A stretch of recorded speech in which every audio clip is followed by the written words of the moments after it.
ওগো আল্লাহর হাবিব, আমি যখন গর্ত কমপ্লিট করছি, গর্ত কমপ্লিট করার পর আমি আমার মেয়েটাকে বললাম, ও জামিলা তাকায় দেখো গর্তটা কেমন। মেয়েটা সরল মনে হাসি দিয়া গর্তের দিকে যখন তাকাইলো, আমি তখন ধাক্কা মারছি। ধাক্কা মারার সাথে সাথে আমার কলিজার টুকরা সন্তানটা ওই পাথরি গর্তের ভিতরে উপড়ায়া পড়ে গেছে। যখন উপড়ায়া পড়ল তখন আমার সন্তান ঘুইরা বলতে আছে, আব্বা তোমার পা ধরছি, জীবনে কোনোদিন আমি তোমারে বাপ বইলা ডাকবো না, প্রয়োজনে আমি দেশ ছাইরা অন্য দেশে চলে যাব। যার কন্যা আছে চোখ বন্ধ করে দেখেন, বাচ্চা মেয়েটার কথা মনে পড়ে যাবে, আমি প্রয়োজনে ইয়ামেনে চলে যাব, শামে চলে যাব, কিন্তু আমারে মাইরেন না, আমি ছোট মানুষ, এই পাথর আমি সহ্য করতে পারবো না। ওগো আল্লাহর হাবিব, আমার দিলের ভিতরে মায়াও লাগে নাই, দয়াও লাগে নাই, আমার মাথায় শুধু ঘুরতেছে মারতে হবে, কারণ বন্ধু বান্ধব বলবে কন্যা কেন হইছে, তোর লক্ষণ খারাপ। এরপরে আমার মেয়েটা কাগতি বিনতি করলো, অনুরোধ করলো, আব্বা জীবনে বাপ ডাকবো না, মায়ের মুখে শুনছি কন্যা হয়ে জন্মগ্রহণ করলে নাকি বাবারা মেয়েরে মাইরা ফেলায়, আপনি আমারে মারার জন্য আনবেন, যদি আমি জানতাম তাহলে আমি আমার মায়ের হাত ছাড়তাম না, কিন্তু কেন আমারে মারবেন, আমার কি অপরাধ, আমি ছোট মানুষ, আমি তো দুনিয়ার কিছুই বুঝি না, কে আপনার বন্ধু, কে আপনার বান্ধবী, কে আপনার আত্মীয় স্বজন, আমি এগুলা বুঝি না, আমি বাচ্চা মানুষ, আমি ছোট মানুষ, কেন আমারে মারবেন, আমারে মারলে আপনার কি এমন ক্ষতি হবে, আমার না মারলে কি এমন উপকার হবে, আমাকে মারলে আপনার কি লাভ হবে, না মারলে কি ক্ষতি হবে, আব্বা কেন আপনি আমারে মারেন। এটা বলতেছে আর নবীজি বসে বসে বাচ্চার মতো কাঁদতেছে। আল্লাহর হাবিবের চোখের অশ্রুগুলা বায়া বায়া দাড়ি ভিজতেছে।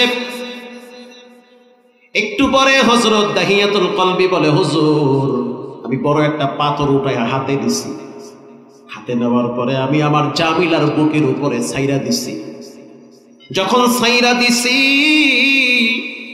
পাথরটা পড়ার সাথে সাথে কচি চামড়া ফাইরা ফিলকি দিয়া রক্ত আমার কপালে লাগছে। যখন আমার কপালে লাগলো রক্তের টাল লেগে গেছে, আমি তো বাপরে জন্ম দিছি, যখন আমার কপালে লাগছে তখন রক্তের টাল লেগে গেছে। রক্তের যখন টাল লাগছে একটু মায়াও লাগছিল, চিন্তা করছিলাম কি উঠায় ফেলাবো নাকি, আবার চিন্তা করলাম দূর যখন আঘাত করছে তো মাইরাই ফেলাই। শয়তান আইসা আমারে এমন ভাবে ধোকা দিছে আর কুফুরিয়াত আমার ভিতরটারে অন্ধ করে ফেলাইছে, আমি মানুষের কাতারই ছিলাম না। যখন রক্ত বায়া পড়ছে তখন আমার সন্তানের মুখে শেষবারের মতো একটা আওয়াজ শুনছি, আব্বু কেন মারলা, কোন চেহারা নিয়ে তুমি মক্কায় ঘুরবা, নিজের হাতে সন্তান রে কেন হত্যা করছো। আল্লাহর হাবিব বলতে আছে, দাহিয়াতুল কলবি থাম, আর বলিস না, সহ্য হয় না, কোন বাপ কি নিজের মেয়ের এইরকম হত্যা করতে পারে। দাহিয়াতুল কলবি কানতে কানতে পাগলের মতো হয়ে গেছে। আল্লাহর হাবিব বলতে আছে, দাহিয়াতুল কলবি মনে রাখো,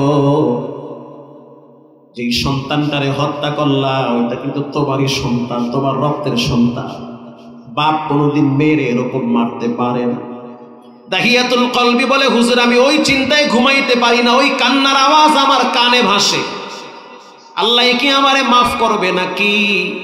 দাহিয়াতুল কলবির কথায় রাসূল বলল, সুসংবাদ, ইসলাম গ্রহণ করার কারণে বাচ্চা হত্যার গুনাহ রব মাফ করে দিয়েছে।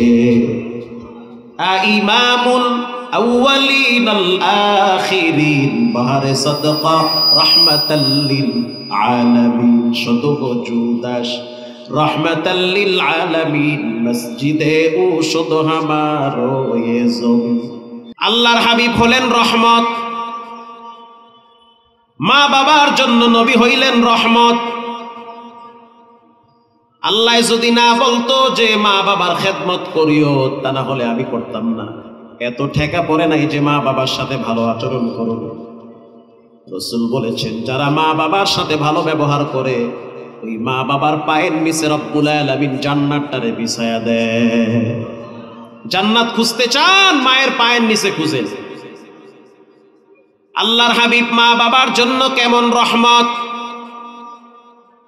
ওয়াইসুল করনি নামক একজন আল্লাহর নবীর আশিক ছিলেন, বাড়ি হলো ইয়ামেনে।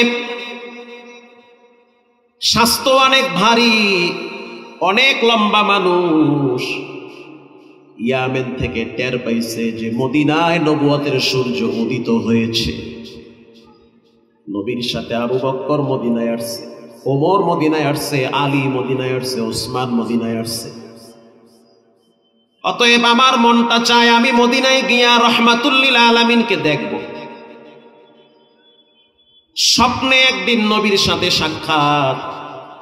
আল্লাহর হাবিবকে বলল, গো আল্লাহর হাবিব, আমার মনটা চায় আমি একটু আপনাকে দেখতে আসব। আর কেউ যদি আপনাকে ঈমানের হালতে দেখে তার জন্য জাহান্নামের আগুন হারাম হয়ে যায়। আমার মন চায় আপনাকে একটু দেখব। আল্লাহর হাবিব বলল, ওয়াইসুল করনি, তাহলে তুমি মদিনায় আসো। বলে, আমি কেমনে আসবো? আমার ঘরে তো আমার মা বিছানায় পড়ে আছে। মায়ের যদি আমি খাবার দেই তো খায়, না দিলে খাইতে পারে না। বিছানা বন্দী হয়ে আছে, প্রস্রাব পায়খানা করে দেয়, নিজের হাতে সাফ করি।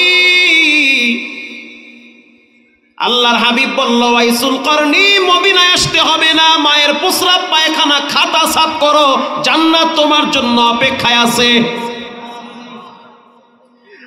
দূরের কথা বাদ, বাংলাদেশের কথা বলি। বাংলাদেশের ভিতরে একজন প্রসিদ্ধ সুনামধন্য শাইখুল হাদিস, নাম বললে আলেমরা এক নামে চিনবে। তো তিনি একদিন বলতেছে, আজকে আমার মাজাটা খুব ব্যথা করে, একটা মজলিসের ভিতরে। আর একজন আলেম বলতে আছে, কে বলতে আছে? মাওলানা খালেদ সাইফুল্লাহ আইয়ুবী বলতে আছে যে আপনার মাজা কেন ব্যথা করে? বলে, আমার আব্বা আজকে আমার মাজায় একটা লাথি মারছে। আই হাই, কই কি, কেন মারছে লাথি? বলে, আমার আব্বা অসুস্থ, বিছানা বন্দী হয়ে গেছে, ব্রেন স্ট্রোক করে বিছানায় পড়ে আছে। 1 বছর আর 2 বছর না, 22 বছর আমার আব্বায় বিছানা বন্দী হয়ে আছে। 4 বছর আগে আমার মা মারা গেছে। আমার স্ত্রী কয়দিন বা আমার আব্বার প্রস্রাব পায়খানা সাফ করবে? দায়িত্ব তো আমার, দায়িত্ব তো আমার স্ত্রীর না। কথা কন না কা? আমি ছেলে, আমার দায়িত্ব। আমার সারা দিনের কাজ হলো সকালবেলা ফজরের নামাজে যাওয়ার আগে আমি আমার আব্বার প্যাম্পাস খুইলা, নতুন প্যাম্পাস পরায়া, উজু বানায়া, কেবলামুখী কইরা বসায়া রাখি। ঠান্ডা পানি দিয়া বাবার প্রস্রাব পায়খানার খাতা পরিষ্কার করি। এরপরে আমাকে পরিষ্কার করার পরে আমি নিজে সুন্দর একটা জামা পইরা মসজিদের দিকে যাই। কারণ বাবারে পরিষ্কার করতে গেলে আমার দেহ নাপাক হয়ে যায়। এরপরে মসজিদ থেকে আবার বাসায় আসি, বাবারে নাস্তা খাওয়াইয়া আমি চলে যাই হাদিসের মসনদে। 1টা আর 2টা না, প্রায় 5 থেকে 6টা মাদ্রাসায় তিনি বুখারী পড়ায়। যার জুতা ঠিক করার জন্য হাজার হাজার ছাত্ররা দাঁড়ায় থাকে, আমি তো মনে করি তার জুতাটা আমার মাথার তাজ। এত বড় আলেম। এরপরে হাদিস পড়াইয়া মাঝখান থেকে সময় নিয়ে আবার বাসায় আসি। বাসায় আসার পর আমি তাকায় দেখি আমার আব্বা আবার প্রস্রাব করে দিয়েছে। আমিও তো ক্লান্ত, কয়েকটা মাদ্রাসায় পড়াইতে পড়াইতে আমিও ক্লান্ত হয়ে যাই। ওই প্রস্রাবের বিছানা আমি নিজের হাতে সাফ করি। আইবি সাহেব বলল, ভাই আপনার কি গন্ধ লাগে না? প্রথম প্রথম লাগতো, এখন আর গন্ধ লাগে না, কারণ আব্বার পোশাক লাগে না এখন। এরপরে আমি বাবারে পরিষ্কার করার পর আমি চলে যাই ক্লাসে। শুক্রবার দিন জুমার নামাজের জন্য প্রিপারেশন নিতেছি। আমি আমার আব্বারে পরিষ্কার করানোর সময় ধরতে গিয়া বাবা একটু ব্যথা পাইছে। ব্রেন স্ট্রোক যারা করে তাদের মেজাজ একটু গরম থাকে। এই কথা কন না কা? আমি তো বহুত বেরনষ্ট রোগী দেখেছি, যুবক মানুষ বিছানায় পড়ে গেছে, রাত্রিবেলা ঘুমাইছে, সকালবেলা এক সাইড লেগে গেছে। এই যুবক, মোবাইল রাত্রিবেলা টিপার আগে বারবার চিন্তা কইরো, এমনও হতে পারে টিপতে টিপতে টিপতে টিপতে ঘুমায় গেছো, সকালবেলা হাত আর পা লেগে গেছে, লাগতেছে, কন্টিনিউ প্রতিদিন লাগে।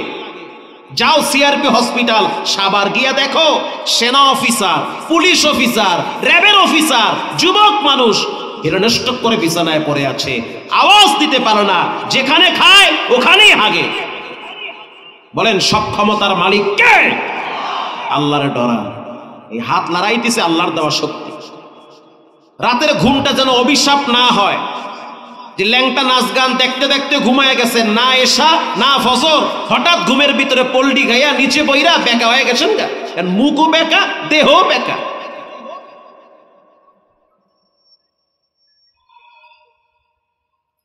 আব্বারে যখন আঞ্জা কইরা ধরছি, বাবায় ব্যথা পাইছে, তখন ব্যথা পাওয়ার ঠেলায় বাবার মেজাজ গরম হয়ে গেছে।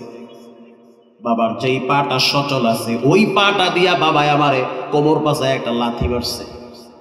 বাবায় বুড়া মানুষ, যখন আমারে লাথি মারছে তখন আমি ওয়ালের সাথে গিয়া বাড়ি খাইছি। আইবি সাহেব বলল, ভাই বাবায় যখন লাথি মারছে কেমন লাগছে? অনেক ব্যথা পাইছে।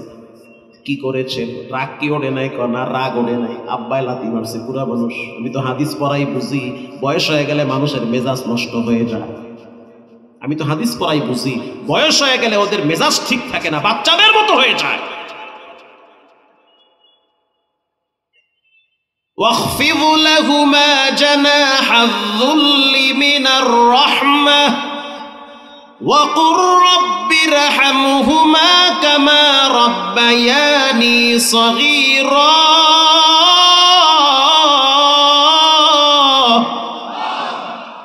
আল্লাহ পাক বলেন, শব্দ করবা না, লাথি যে খাইলা বলবা না, চুপ, স্টপ হয়ে যাও। তোমার আব্বা সাউন্ড করতে পারবা না। ওয়ালা তানহারহুমা, মাথায় ঝাঁকি দিয়া চোখ রাঙ্গায়া আব্বার সামনে বেয়াদবি চলে না। তোমার আব্বা। শাইখুল হাদিস সাহেব, বাবার পায়ের লাথি যে খাইছেন কেমন লাগছে, অনুভূতি কি, পরে কি করেছে? যখন আমি লাথিটা খাইলাম কষ্ট পাইছি, তখন হঠাৎ কোরআনের আয়াত মনে পড়ে গেল। আল্লাহ না বলছে, তারা বুড়া বুড়ি হয়ে গেলে তাদের পায়ের নিচে রহমতের ডানা বিছায়া দাও। আমি তখন আমার আব্বার ওই ভালো পাটার পায়ের পাতায় গিয়ে একটু চুমা খাইছি। যখন আমি চুমাটা খাইলাম তখন আমার আব্বা ডান হাতটা দিয়ে আমার জরা দইরা বলতে আছে, আল্লাহ লাথি মারলাম, রাগ করে নাই, আবার আমারে জরা দইরা চুমা দিছি রে মালিক। আমার এই সন্তানটাকে যুগশ্রেষ্ঠ আলেমদের কাতারে নামটা লেখায়া দাও। আব্বার দোয়াটা এমন ভাবে কবুল হয়ে গেছে যে আল্লাহ তাআলা আমাকে ইজ্জতের সম্মানের চাদরের উপরে চালাইতেছে। আমি আমার আব্বার জুতা ঠিক করতে পারি না, কারণ বাবায় অসুস্থ, বিছানায় পড়ে আছে। আব্বার পায়খানা প্রস্রাবের খাতা সাফ করি শুধুমাত্র আল্লাহর নবী রহমত এ কারণে। নবী বাবার জন্য রহমত, মায়ের জন্য রহমত। বাংলাদেশের ভিতরে এমন অফিসার আমার চোখে দেখা,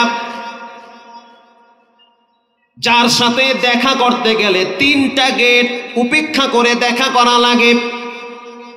3 জায়গায় সিকিউরিটি গার্ড আপনাকে চেক করে ভিতরে ঢুকাবে। কিন্তু সেই অফিসার সন্ধ্যার টাইমে বাসায় গিয়া প্রথম তার মায়ের খাতা পরিষ্কার করে। স্ত্রী 2-1 দিন করার পরে নাকে রুমাল লাগায় দেয়, কারণ তো স্ত্রী ওই মহিলার পেটে ছিল না। যে ছিল সে বুঝে যে আমি কাকে পরিষ্কার করতেছি। প্রিয় ভাইয়েরা আমার, এজন্য আল্লাহর নবী সবার জন্য রহমত। ওয়ামা আরসালনাকা ইল্লা রাহমাতাল লিল আলামিন।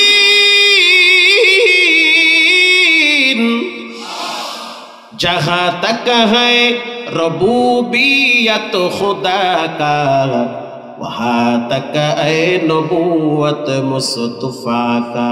रबूबियत खुदा की आए जहाँ तो नबूवत मुस्तफा की आए वहाँ तो नबूवत मुस्तफा की आए वहाँ। দোয়া করে দিই, এত ঝামেলা ভালো লাগে না, হয় আলোচনাটা লাইন আসলে ফট করে যায়।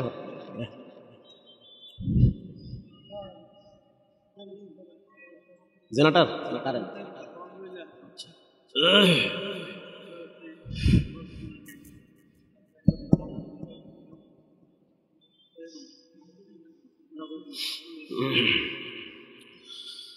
কষ্ট হয় আপনাদের? দোয়া করে দিই। নবী হলেন রহমত, সবার জন্য রহমত। সেই নবীর আদর্শ আমরা চাই কি চাই না? ব্যক্তি জীবনে, পারিবারিক জীবনে, সামাজিক জীবনে, আন্তর্জাতিক জীবনে, সব জায়গায় এ টু জেড আমরা চাই নবীর আদর্শ বাস্তবায়ন হোক ইনশাআল্লাহ বলে। প্রিয় ভাইয়েরা আমার, উহুদের ময়দানে যুদ্ধ শুরু হয়ে গেছে। একজন নারী, দুইজন সন্তান এবং একজন স্বামী, স্বামী আর দুই সন্তানকে নিয়ে একজন নারী উহুদের প্রান্তে উপস্থিত হয়েছে। ছোট্ট একটা তাঁবু গাড়ছে। স্বামীর নাম আসেম, সন্তানের নাম আম্মারা, আর এক সন্তানের নাম হলো আব্দুল্লাহ। আম্মারা রাদিয়াল্লাহু তাআলা আনহুর মা দুই সন্তান আর স্বামী নিয়ে উহুদের প্রান্তে গেছে। উহুদের প্রান্তে যাওয়ার পর সন্তানদেরকে সাজায়া দিছে, তোমরা গিয়া নবীর চতুর্দিকে দাঁড়ায়া মানব প্রাচীর নির্মাণ করবে, ঢাল হিসেবে দাঁড়াবে। ইন দি মিন টাইমে সংবাদ আসলো কদ কুতিলা মুহাম্মদ। ইবলিস চতুর্দিকে ছড়ায়া দিল যে মুহাম্মদকে হত্যা করা হয়েছে, ইন্তেকাল করেছে। আব্দুল্লাহ, আম্মারা দুইজনের মা পাগলনির মতো তাঁবুর ভিতর থেকে দৌড় মারছে যুদ্ধের ময়দানের ভিতরে। একজন ব্যক্তি এসে বলল, আম্মারার মা কই যাও? আম্মারার মা বলতে আছে, মা বালু মুহাম্মদ সাল্লাল্লাহু আলাইহি ওয়াসাল্লাম, বলো আমার নবী কেমন আছে?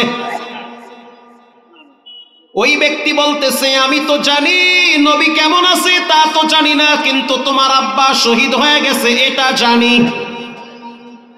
মহিলা বলতে আছে, আব্বাই শহীদ হয়ে গেছে এটা আমি জানতে চাই না, আমি জানতে চাই মা বালু মুহাম্মদ, বলো নবী কেমন আছে। কিছু দূর যাওয়ার পরে আর এক ব্যক্তি বলতে আছে, তোমার আপন ভাই শহীদ হয়ে গেছে, বলে এটা আমি জানতে চাই না, তবে এতটুকু জানতে চাই, বলো নবী কেমন আছে।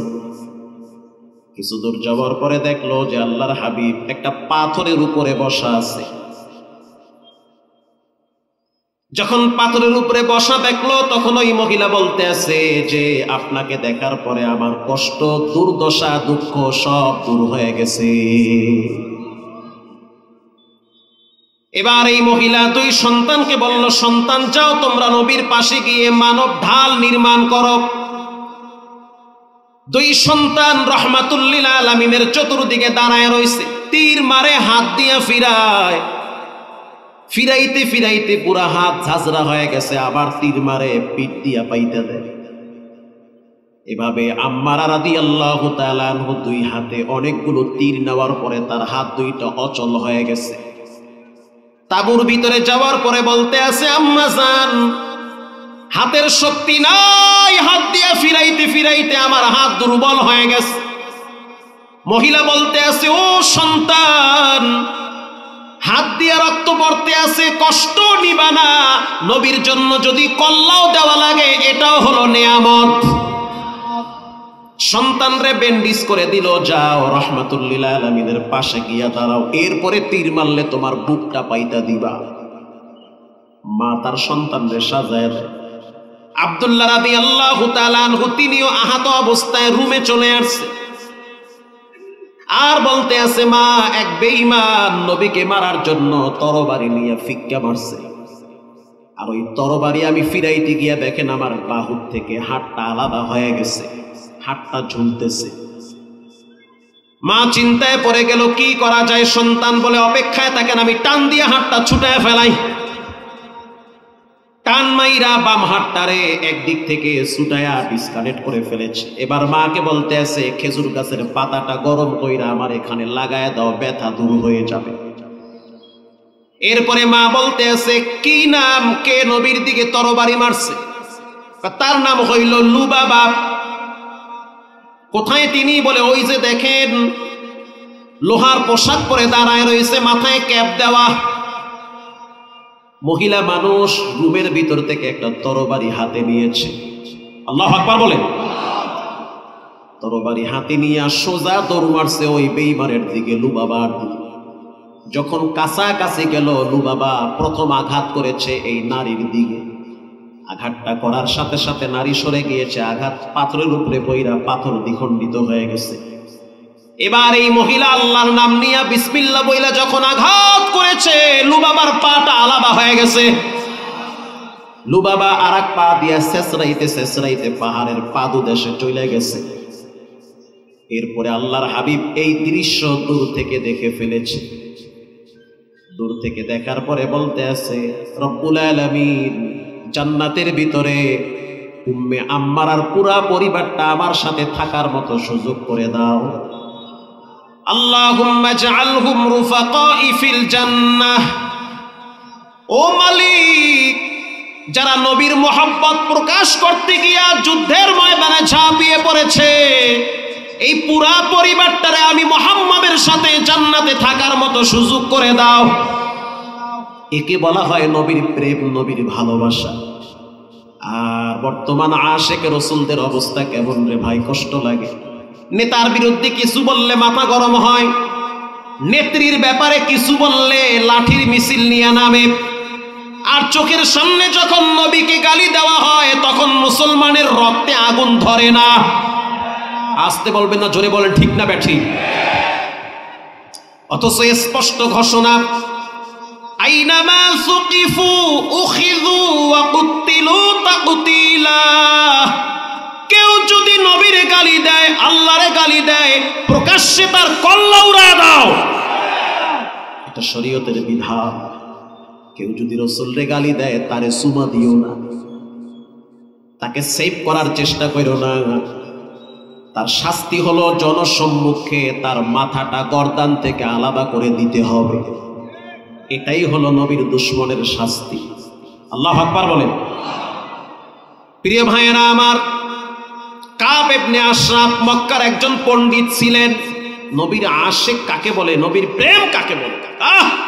কাব ইবনে আশরাফ তিনি বিখ্যাত এক পণ্ডিত, তাওরাত পড়তে পারতেন। গোপনে আয়েশা বলতে আছে, আল্লাহর হাবিব, আমি আজ থেকে আপনার হাতে হাত রাইখা কালেমা পয়রা মুসলমান হয়ে গেলাম, আমার ইমানদার বানায় দেন। ঠিক আছে। নবী সরল মনে তারে কালেমা পড়ায় দিল, মুসলমান হয়ে গেল। কিন্তু তার অন্তরের ভিতরে মুনাফিকি ছিল। কিছুদিন পরে আল্লাহর হাবিবের পিছনে পাগড়ি পয়রা, নামাজ পয়রা, নবীর অনেক গোপন তথ্যগুলা বেঈমানদের সাথে শেয়ার করে। এটাকে বলে কি? মুনাফিক।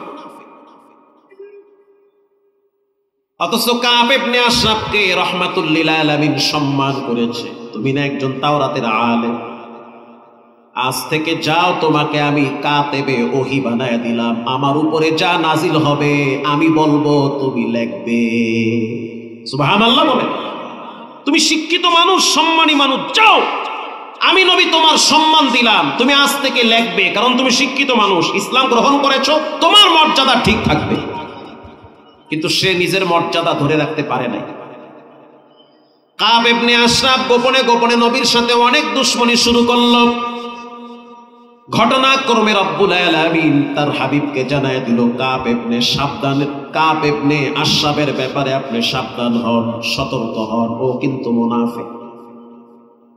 আল্লাহর হাবিব আল্লাহর দরবারে দোয়া করলো, মালিক, কাব ইবনে আশরাফের ব্যাপারে আপনি সিদ্ধান্ত নেন, আমি কষ্ট পাইছি। বিশ্ব নবী যদি কষ্ট পায়, এই জমিনে তার বাঁচার কোনো অধিকার থাকে না। ঘটনাক্রমে কাব ইবনে আশরাফ মারা গেছে। ধুকে ধুকে ধুকে ধুকে ধুকে ধুকে মরে গেছে। কাব ইবনে আশরাফের আত্মীয় স্বজন তার অনুসারীরা তার লাশটারে গর্ত বানায় যখন কবরে রাখছে, সকালবেলা কবরে রাখে, সন্ধ্যার টাইমে গিয়া দেখে লাশ কবরে নাই, লাশ উপরে উঠে আছে। হাদিস, বানোয়াট কিচ্ছা কাহিনী না। সন্ধ্যার টাইমে তার আত্মীয় স্বজন তার অনুসারীরা লাশটারে আবার কবরে রাখে, সকালে গিয়া দেখে লাশ কবরে নাই, লাশ উপরে উঠে আছে। একটানা 3 দিন লাশ দাফন দিয়েছে, 3 দিনই লাশ উপরে উঠে আছে। আল্লাহ হয়তো জানায় দিয়েছে, মাটি সাবধান, যে আমার নবীর দুশমন তাকে তুমি হজম করবা না, তার লাশ কুত্তা শিয়ালে খায়া ফেলাবে। কুকুর গিয়া মুখ লাগায়, যখন দেখলো নবীর দুশমন কুত্তা চেহারা ফিরায়, জংলার শিয়াল পর্যন্ত তার লাশের পাশে থাকে নাই। তাফসীর ইবনে কাসিরে আসছে, এই বেঈমানের মৃত্যুর পর জংলার ভিতরে যত প্রাণী ছিল ওই জংলা ছেড়ে দিয়ে অন্য জংলায় চলে গেছে। এত বড় নাফরমানের পাশে আমরা থাকতে চাই না, কারণ নবী তো শুধু মানুষের জন্য রহমত না, নবী হইল কুল কায়নাত, সমস্ত মাখলুকের জন্য রহমত। যেমন রাসূল বলেছেন, বিলাইয়ের সাথে খারাপ ব্যবহার করবা না। বিলাই যদি যেই পাত্রে মুখ দেয় সেই পাত্র ধোয়া লাগে না। কুত্তা যদি কোনো বর্তনে মুখ দেয় 7 বার ধোয়া লাগে। প্রাণীর জন্য নবী হইল রহমত। এজন্য আল্লাহ বলেন, ওয়ামা আরসালনাকা ইল্লা রাহমাতাল লিল আলামিন। এবার মজার একটা ঘটনা শোনেন, নবী যে গুনাহগারদের জন্য রহমত। এই জীবনে কত গুনাহ আমিও করলাম, তুমিও করলারে মুরব্বী। গোপনে গোপনে পাপ করি, মানুষ দেখে না, গোপনে গোপনে অন্যায় করি, মানুষ বুঝে না। অথচ আল্লাহ রহমত আর ইজ্জতের চাদর দিয়ে ঢাইকা রাখছে। একটা পাপ যদি ফাঁস কইরা দেয়, লজ্জায় মুখ দেখানো যাবে না, কারণ নবীজি গুনাহগারদের জন্য রহমত। আল্লাহু আকবার জোরে বলেন। প্রিয় ভাইয়েরা আমার, মদিনার একজন নারী গোপনে একটা অপরাধ করে ফেলেছে। তামবিহুল গাফিলিন আসছে। অপরাধ করার পরে এই নারী চিন্তায় পড়ে গেল, আমি কি ডাইরেক্ট নবীর কাছে যাব না নবীর সাহাবীর কাছে যাব? লজ্জায় নবীর কাছে যায় নাই। নবীজির সাহাবী আবু হুরায়রা রাদিয়াল্লাহু তাআলা আনহু নামাজ পড়ে এশারের সময় বের হয়ে গেছে। ওই মহিলা দূর থেকে ডাক দিয়েছে, ইয়া আবা হুরায়রা তাআল, আবু হুরায়রা একটু কাছে আসো। আবু হুরায়রা বলতে আছে, সাবধান, তুমি একজন নারী, আমি একজন পুরুষ, তোমার আমার মাঝখানে শয়তান এসে ধোঁকা দিবে। আবু হুরায়রা বলতে আছে, সাবধান, দূরত্ব বজায় রেখে যা বলার বল। মহিলা বলতে আছে, আবু হুরায়রা, জীবনে এমন একটা অপরাধ করেছি, না পারি বলতে, না পারি সইতে। আমি আমার বাসায় গেলে সবাই মনে করে আমি ভালো, কিন্তু আমি একজন গুনাহগার নারী। আমি যখন পানি পান করতে যাই তখন মনে হয় পানি আমারে ধিক্কার দেয়, তুই তো পাপী, কেন পানি পান কর। আমি যখন খাবার খাইতে যাই তখন খাবার আমারে বলে আল্লাহর দেওয়া হালাল খাবার, তোর মতো পাপীর মুখে মানায় না। আমি যখন মাটিতে হাঁটি তখন আমার কানে আওয়াজ পাই, ইয়াউমাইদিন তুহাদ্দিসু আখবারাহা, মাটি একদিন আল্লাহর সাথে কথা বলবে। আমার ভয় লাগে, আমি এখন কই যাব? বিশাল বিস্তীর্ণ পৃথিবী আমার জন্য মনে হয় সংকীর্ণ হয়ে গেছে। ও আবু হুরায়রা, ভিতরটা আমার জইলা কয়লা হয়ে গেছে। আমি একজন নারী, মহিলা মানুষ, কি করব? শয়তানের ধোকায় আমি গুনাহ কইরা প্রথমে মজা পাইছি, এখন আমি বুঝি গুনার ভিতরে যদিও মজা, পরবর্তীতে সাজা। আবু হুরায়রা বলতে আছে, কি এমন গুনাহ করলা? বলে, আমি গোপনে এক রাখালের সাথে জিনা করেছি। জিনা করার পরে আমার পেটে একটা বাচ্চা আসছে। ওই বাচ্চাটা ভূমিষ্ঠ হওয়ার পরে আমার নিজের হাতে গলা টিপে হত্যা করেছি। আবু হুরায়রা বলতে আছে, ও আল্লাহর দুশমন, কেন এত জঘন্য অপরাধ করলি? বিনাশ হয়ে যাও, ধ্বংস হয়ে যাও। বাচ্চাটা কি অপরাধ করলো? কেন নিষ্পাপ বাচ্চাটারে গলা টিপে হত্যা করল? এটা বলার পরে মহিলা কান্না শুরু করে দিয়েছে। আবু হুরায়রা বলতে আছে, নারুল্লাহ,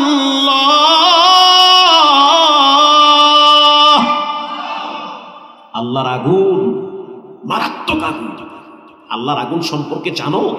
দুনিয়ার আগুনে 1.5 সেকেন্ডে আঙ্গুল লাগাইতে পারবে না, আর আল্লাহর জাহান্নামের আগুন শরীরে স্পর্শ করলে কলিজা পর্যন্ত ভুনা হবে। আল্লাতী তাত্তালিউ আলাল আফইদা, খবর হয়ে যাবে, ভিতর পর্যন্ত টাচ করবে জাহান্নামের আগুন। এটা বলার সাথে সাথে মহিলা একটা চিৎকার বেড়ে খেজুর গাছের কোনা গোড়ায় বেহুশ হয়ে গেছে। আবু হুরায়রা ভয় পেয়ে গেছে, আমি কারে ভয় দেখাইলাম? আমার নবী তো এখনো জীবিত আছে, তিনি তো রাহমাতুল লিল আলামিন।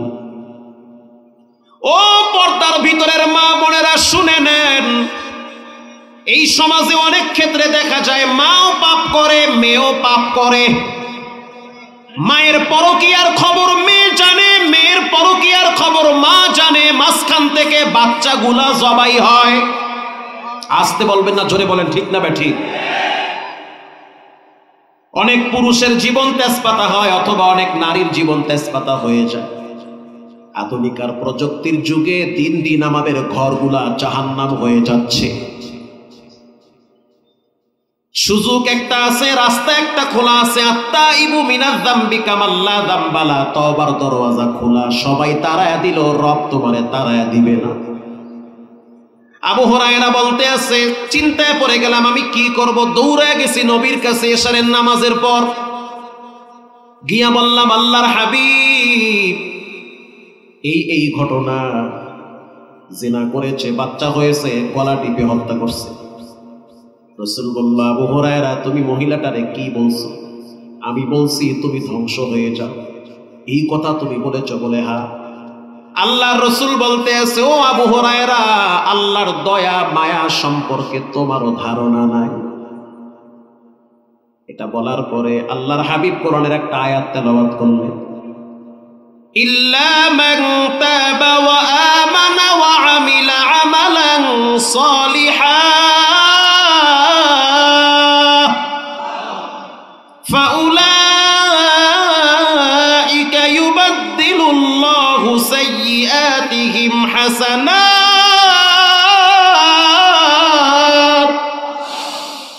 ও নবী, আপনি জানায় দেন, গুনাহ করার পরে কেউ যদি তওবা করে, তওবা করার সাথে সাথে আমি রব গুনাহগুলা ডিলিট কইরা গুনার জায়গায় নেকি পরিবর্তন করে দেই। এটা বলার সাথে সাথে আবু হুরায়রা আরো চিন্তায় পড়ে গেল। কয়, মহিলার জন্য সুসংবাদ, জেনার গুনাহ, বাচ্চা হত্যার গুনাহ আল্লাহ মাফ করে দিয়েছে। আবু হুরায়রা পরের দিন বাজারে গেছে, যাওয়ার পরে দুইটা হাত এরকম করে অ্যানাউন্স করতে আছে, ও মদিনার নারী, কে গতকালকে আমার কাছে মাসআলা জানার জন্য আসছো, সুসংবাদ আমার কাছ থেকে নিয়ে যাও। কোনো আওয়াজ নাই, কাউরে দেখে না। সন্ধ্যার টাইমে তিনি আবার অ্যানাউন্স শুরু করলো যে গতকালকে আমার কাছে কে আসছিল। একজন মহিলা বলতে আছে, আবু হুরায়রা, আমি আসছিলাম তোমার জন্য সুসংবাদ, রব্বুল আলামিন বাচ্চা হত্যার গুনাহ, জিনার গুনাহ সব মাফ করে দিয়েছে। অতএব তুমি সমালোচনা কইরো না। কেউ যদি পাপ করে, পাপীরে তুমি ধিক্কার দিও না, গালিও দিও না। রব চাইলে গোপনে পাপীরে মাফ করে দিতে পারে। তুমি তোমার অতীত নিয়ে চিন্তা করো, তোমার সাথে রবের ব্যবহার কেমন হবে, তোমার ছেলেমেয়ের সাথে কেমন হবে, এই চিন্তা করো। আর একজনের চিন্তায় নিজের ঘুম নষ্ট করা যাবে না। মহিলা এই কথা শোনার সাথে সাথে বলতে আছে, আবু হুরায়রা, নিঃসন্দেহে এটা আল্লাহর নবীর উসিলায় আল্লাহ আমারে মাফ করছে। তাহলে নবীরে জানায় দাও, আমার বাবার পৈতৃক সম্পদ একটা খেজুরের বাগান আছে, পুরা বাগানটা আমি আল্লাহর রাস্তায় দান করে দিলাম। নবীজি গুনাহগারের জন্য রহমত।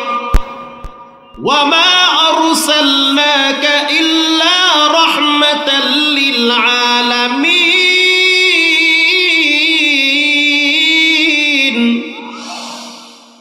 এজন্য রাহমাতুল লিল আলামিনের উসিলায় আমরা এখনো পর্যন্ত খেয়ে পরে বেঁচে আছি। আমি ছোট্ট একটা হাদিসের ঘটনা বলে আপনাদের থেকে দোয়া নিয়ে বিদায় নিব। ও যুবক ভাইরা, যারা গুনাহ করতে করতে ক্লান্ত হয়ে গেছে, মা বোনেরা যারা গুনাহ করে করে গুনার সাগরে হাবুডুবু খাইতেছেন, আপনাদের জন্য সুসংবাদ। দুনিয়া কিছুই না, অল্প দিনের জায়গা। বাবার আগে ছেলে বিদায় হয়, ছেলের আগে বাবা বিদায় হয়। প্রতিদিন মানুষ মরে, রাতেও জানাজা হয়, দিনেও জানাজা হয়। গত শুক্রবার জুমার নামাজের পরে ওই মসজিদেই জানাজা পড়াই না, জমজম টাওয়ারের মালিকের জানাজা, মুগদা মেডিকেলের পিছনে। এর কিছুদিন আগে আরেকজন মারা গেল, যুবক মানুষ, মাল্টি ন্যাশনাল কোম্পানিতে চাকরি করে, 2 লাখ টাকা বেতন। এর কয়েকদিন আগে কেরানীগঞ্জে এক জানাজায় গেলাম, আরাফা ব্যাংকের একজন রানিং ম্যানেজার, হঠাৎ মরণ। বাসায় গেল, এশারের নামাজ পড়া শুয়ে আছে, বুকে ব্যথা। হসপিটালে নিল, ডাক্তার বলল রাস্তায় শেষ। এটাই হলো জীবন। পঙ্গু হসপিটালে গিয়ে দেখেন যত লাশ বের হয়, ঢাকা মেডিকেলে গিয়ে দেখেন যত লাশ বের হয়, অধিকাংশ যুবকের লাশ। লাশের মিছিল শুরু হয়ে গেছে। গাড়ি অ্যাক্সিডেন্টে বাংলাদেশে সবচেয়ে বেশি মরণ হয়। এজন্য পায়ে হাত দিয়ে বলি, অনুরোধ করে বলি, নবীর আদর্শ মানতে হবে ইনশাআল্লাহ। বলেন। আল্লাহর হাবিব বসে আছে, হযরত জিবরাইল বলতে আছে, আগামী কাল আপনার কাছে মক্কার একজন বিশিষ্ট ব্যক্তি আইসা কালেমা পড়ে মুসলমান হবে, আপনি খুশি হয়ে যাবেন। আল্লাহর নবী পরের দিন অপেক্ষায় আছে। অপেক্ষায় থাকতে থাকতে দেখলো একজন ব্যক্তি, সুঠাম দেহের অধিকারী, চেহারা অনেক সুন্দর, কালো একটা চাদর গায়ে দিয়া নবীর সামনে এসে বলে, ইয়া নবী আল্লাহ, আমি ইসলাম গ্রহণ করতে চাই, কুফরির থেকে বের হয়ে তাওহীদের কালেমার পতাকার নিচে আসতে চাই। আল্লাহর হাবিব তাকাইয়া দেখলো পরিচিত ব্যবসায়ী, নাম হলো দাহিয়াতুল কলবি। আল্লাহু আকবার বলেন। কালেমা পড়ায়া দিছে, মুসলমান হয়ে গেছে। দাহিয়াতুল কলবি হাতিমে কাবার পাশে বসে বসে চাদরটা মুড়া দিয়া বাচ্চাদের মতো কাঁদতেছে। কারণ ওই যে কালেমা পড়ার সাথে সাথে গুনার ময়লা কাইটা গেছে, দিলটা নরম হয়ে গেছে, চোখে পানি চলে আসছে। কারণ যার গুনাহ যত বেশি, তার চোখে তত শক্ত পর্দা লাগিয়ে গেছে। যার অন্তরটা যত শক্ত, তার নামাজ তত শুকনা। আর যারা গভীর রাত্রে আল্লাহরে ডাকে, তাহাজ্জুদ করে, গুনাহ হয়ে গেলে মাপ চায়, তাদের দিলটা নরম থাকে। তারা গোপনে গোপনে আল্লাহর কাছে কান্দে আর বলে, আল্লাহু হাজিরিন, আল্লাহু নাজিরিন, আল্লাহু মাই। আল্লাহর হাবিব বলে, দাহিয়াতুল কলবি আল ইসলাম ইয়ানহাদিমু মা কানা ক্বাবলা। সব খালাস। অতীতে যত পাপ করেছো, কালেমা পড়ার কারণে সব গুনাহ আল্লাহ মাফ করে দিয়েছে, সব শেষ, নিষ্পাপ তুমি। দাহিয়াতুল কলবি বলে, ইয়া রাসূলুল্লাহ, একটা ঘটনা আমার এখন মনে পড়ে যায়। আমার বাচ্চাটার চেহারা আমার চোখের সামনে ভাসে। আল্লাহ আমাকে একটা কন্যা সন্তান দিয়েছিল। আমি ব্যবসার উদ্দেশ্যে শামে যাওয়ার আগে তাকায়া দেখলাম আমার স্ত্রী গর্ভবতী। আমি আমার স্ত্রীকে বললাম, যদি ছেলে হয় তো রাইখা দিও, যদি কন্যা হয় তো মাইরা ফেলাইও। মা সন্তানের প্রতি কি মায়া! পৃথিবীর কোন মা পারে না নিজের হাতে সন্তানের দাফন দিতে। এজন্য সন্তান মারা গেলে বাবা কবরে নামতে পারে, মা কবরের কাছে যাওয়া নিষেধ। কেন নিষেধ? কোনো মা পারবে না সন্তানরে কবরে দেখতে। মা নিজে সন্তানরে রাখার আগে নিজেই বিছানায় শুইয়া পড়বে, যে আমি শুইয়া গেলাম, আমারে সহ সন্তানরে কবরে রাখো। আল্লাহর হাবিব বলল, দাহিয়াতুল কলবি বলো। দাহিয়াতুল কলবি বলতে আছে, আমি শাম থেকে ব্যবসা করে গ্রামে আসলাম। বাসায় আসার পরে দেখলাম আমার স্ত্রী একটা সুন্দর ফুটফুটে সন্তান জন্ম দিয়েছে। আর আমার স্ত্রী আমার কাছে আয়েশা বলে, ও স্বামী, আমার এই বাচ্চাটারে হত্যা করবেন না, কারণ বাচ্চার চেহারাটা অনেক সুন্দর। ওর নাম রাখছি জামিলা। জামিলুর অর্থ সুন্দর। দাহিয়াতুল কলবি বলে, আমার স্ত্রী আমার সামনে বাচ্চাটারে নিয়ে আসছে। ছোট মানুষ, কচি হাত, নরম কণ্ঠ। আয়েশা আমার সামনে দাঁড়াইয়া আব্বা বইলা যখন ডাক দিছে, প্রথম দিকে আমার দিল নরম হয়ে গেছে। আল্লাহু আকবার বলুন। আরো মেয়ে, কারণ মেয়েদের প্রতি বাবার দুর্বলতা বেশি। দাহিয়াতুল কলবি বলে, ইয়া নবী আল্লাহ, আমি আমার বাচ্চার চেহারার দিকে তাকাইয়া দেখলাম ওর চেহারা আমার মতো, তিনি তো অনেক সুন্দর ছিল।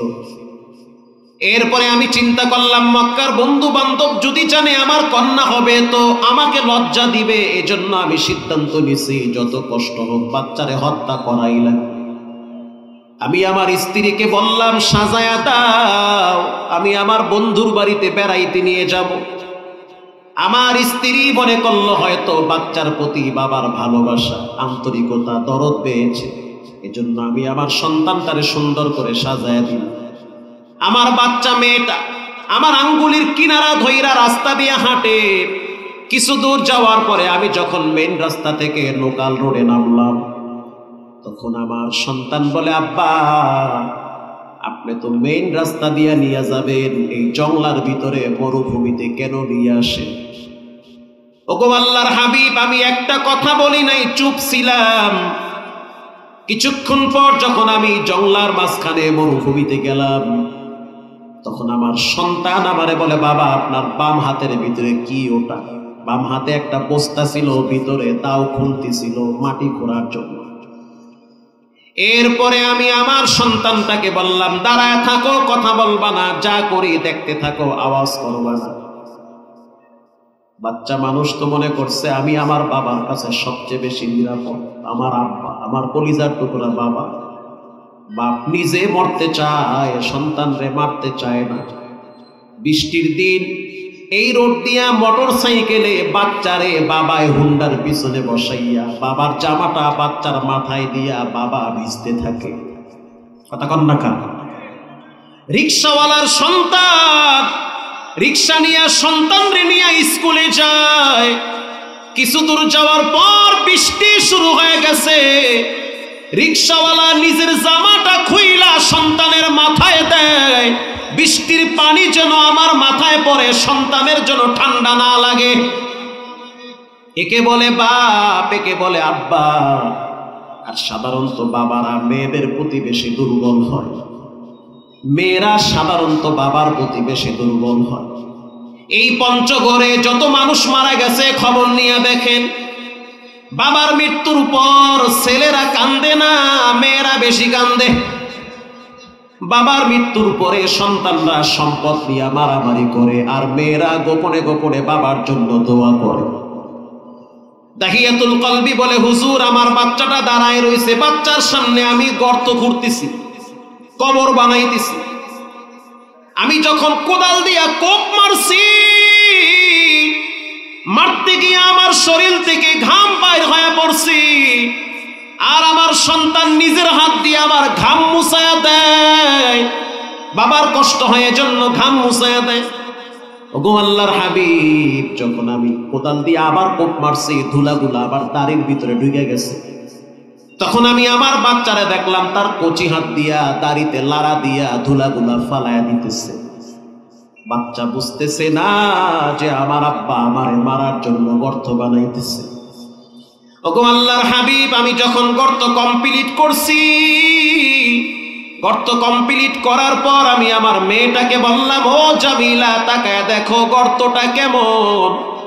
মেয়েটা সরল মনে হাসি দিয়া গর্তের দিকে যখন তাকাইলো, আমি তখন ধাক্কা মারছি। ধাক্কা মারার সাথে সাথে আমার কলিজার টুকরা সন্তানটা ওই পাথরি গর্তের ভিতরে উপড়ায়া পড়ে গেছে। যখন উপড়ায়া পড়ল, তখন আমার সন্তান ঘুইরা বলতে আছে, আব্বা তোমার পা ধরছি, জীবনে কোনোদিন আমি তোমারে বাপ বইলা ডাকবো না, প্রয়োজনে আমি দেশ ছাইরা অন্য দেশে চলে যাব। যার কন্যা আছে চোখ বন্ধ করে দেখেন, বাচ্চা মেয়েটার কথা মনে পড়ে যাবে। আমি প্রয়োজনে ইয়ামেনে চলে যাব, শামে চলে যাব, কিন্তু আমারে মাইরেন না, আমি ছোট মানুষ, এই পাথর আমি সহ্য করতে পারবো না। ওগো আল্লাহর হাবিব, আমার দিলের ভিতরে মায়াও লাগে নাই, দয়াও লাগে নাই। আমার মাথায় শুধু ঘুরতেছে মারতে হবে, কারণ বন্ধু বান্ধব বলবে কন্যা কেন হইছে, তোর লক্ষণ খারাপ। এরপরে আবার মেয়েটা কাগতি বিনতি করলো, অনুরোধ করলো, আব্বা জীবনে বাপ ডাকবো না, মায়ের মুখে শুনছি কন্যা হয়ে জন্মগ্রহণ করলে নাকি বাবারা মেরে মাইরা ফেলায়, আপনি আমারে মারার জন্য আনবেন, যদি আমি জানতাম তাহলে আমি আমার মায়ের হাত ছাড়তাম না, কিন্তু কেন আমারে মারবেন? আমার কি অপরাধ? আমি ছোট মানুষ, আমি তো দুনিয়ার কিছুই বুঝি না। কে আপনার বন্ধু, কে আপনার বান্ধবী, কে আপনার আত্মীয় স্বজন, আমি এগুলা বুঝি না, আমি বাচ্চা মানুষ, আমি ছোট মানুষ, কেন আমারে মারবেন? আমারে মারলে আপনার কি এমন ক্ষতি হবে? আমার না মারলে কি এমন উপকার হবে? আমাকে মারলে আপনার কি লাভ হবে? না মারলে কি ক্ষতি হবে? আব্বা কেন আপনি আমারে মারেন? এটা বলতেছে আর নবীজি বসে বসে বাচ্চার মতো কাঁদতেছে। আল্লাহর হাবিবের চোখের অশ্রুগুলা বায়া বায়া দাড়ি ভিজতেছে। একটু পরে হযরত দাহিয়াতুল কলবি বলে, হুজুর আমি বড় একটা পাথর উঠায় হাতে দিছি, হাতে নেওয়ার পরে আমি আমার জামিলার বুকের উপরে ছাইরা দিছি। যখন ছাইরা দিছি, পাথরটা পড়ার সাথে সাথে কচি চামড়া ফাইরা ফিলকি দিয়া রক্ত আমার কপালে লাগছে। যখন আমার কপালে লাগলো, রক্তের টাল লেগে গেছে। আমি তো বাপরে জন্ম দিছি, যখন আমার কপালে লাগছে তখন রক্তের টাল লেগে গেছে। রক্তের যখন টাল লাগছে, একটু মায়াও লাগছিল, চিন্তা করছিলাম কি উঠায় ফেলাবো নাকি, আবার চিন্তা করলাম দূর যখন আঘাত করছে তো মাইরাই ফেলাই। শয়তান আইসা আমারে এমন ভাবে ধোকা দিছে, আর কুফুরিয়াত আমার ভিতরটারে অন্ধ করে ফেলাইছে। আমি মানুষের কাতারই ছিলাম না। যখন রক্ত বায়া পড়ছে, তখন আমার সন্তানের মুখে শেষবারের মতো একটা আওয়াজ শুনছি, আব্বু কেন মারলা? কোন চেহারা নিয়ে তুমি মক্কায় ঘুরবা? নিজের হাতে সন্তানরে কেন হত্যা করছো? আল্লাহর হাবিব বলতে আছে, দাহিয়াতুল কলবি থাম, আর বলিস না, সহ্য হয় না। কোন বাপ কি নিজের মেয়ের এইরকম হত্যা করতে পারে? দাহিয়াতুল কলবি কানতে কানতে পাগলের মতো হয়ে গেছে। আল্লাহর হাবিব বলতে আছে, দাহিয়াতুল কলবি মনে রাখো, যে সন্তানটারে হত্যা করলা ওইটা কিন্তু তোমারই সন্তান, তোমার রক্তের সন্তান। বাপ কোনোদিন মেয়েরে এরকম মারতে পারে না। দাহিয়াতুল কলবি বলে, হুজুর আমি ওই চিন্তায় ঘুমাইতে পারি না, ওই কান্নার আওয়াজ আমার কানে ভাসে, আল্লাহ কি আমারে মাফ করবে নাকি? দাহিয়াতুল কলবির কথায় রাসূল বলল, সুসংবাদ, ইসলাম গ্রহণ করার কারণে বাচ্চা হত্যার গুনাহ রব মাফ করে দিয়েছে। ইমামুল আউয়ালিন আল আখিরিন বাহারে সাদকা রাহমাতাল লিল আলামিন, শতবজুদাস রাহমাতাল লিল আলামিন, মসজিদে ঔষধ হামারো এ জমিন। আল্লাহর নবী হইল রহমত। এই প্যান্ডেলের ভিতরে আমি অনেক মানুষের চোখে পানি দেখছি। আমি একটা মায়ের সন্তান, বাবার সন্তান, আলহামদুলিল্লাহ আব্বা আম্মা দুইজন জীবিত আছে। আমার গ্রামের বাড়ি কুয়াকাটা মহিপুর। গত 2 বছর আগে মা বলেছিল, গ্রামের মুসল্লিরা বৃষ্টির দিনে মসজিদে যায় না নামাজ পড়তে, ঘরেই নামাজ পড়ে, কাদার রাস্তা। তুমি ঢাকায় কি করবা না করবা পরের হিসাব, এই মহল্লায় নিজের জায়গায় একটা মসজিদ বানায় দাও, অন্তত পক্ষে সিজদার সওয়াব তোমার আমলনামায় জমা হবে, সিজদার নেকি আমলনামায় যাবে। দাও, ফালায়া দাও টাকা। কয়েক লক্ষ টাকা খরচ করলাম। ভিতরটা প্রথম লাগছিল, কারণ ঢাকায় জায়গা নিয়েছি প্রায় 90 লাখ টাকা। মোহাম্মদপুরে মাদ্রাসা করব, প্রতিবন্ধীদের জন্য মাদ্রাসা করব, এই নিয়েই তো টাকা এখানে খরচ করব, কিন্তু টাকা ওখানে গেল কয়েক লাখ। মায়ের স্পষ্ট বক্তব্য যে বাজার, আল্লাহর ঘর নবীর ঘরে দান করলে রব আর এক জায়গা থেকে ভৈরা দেয়। বিশ্বাস করেন, খরচ শুরু করলাম, রব আর এক জায়গা থেকে 3 গুণ বেশি দিয়েছে। খরচ করছি 7 লাখ, 22 লাখ টাকা ডাইলা দিয়েছে একদিনে। আমেরিকার প্রবাসী, দিলাম 22 লাখ, কাজে স্টার্ট দেন। আল্লাহু আকবার। এই পুরা প্যান্ডেলে মা ভক্ত, আমি 20টা ছেলে চাই আমার মতো। আমি অন্ধ ভক্ত মায়ের, ওটা পৃথিবী একদিকে, আমার মা একদিকে। 20টা সন্তান চাই, 1000 টাকা করে আমি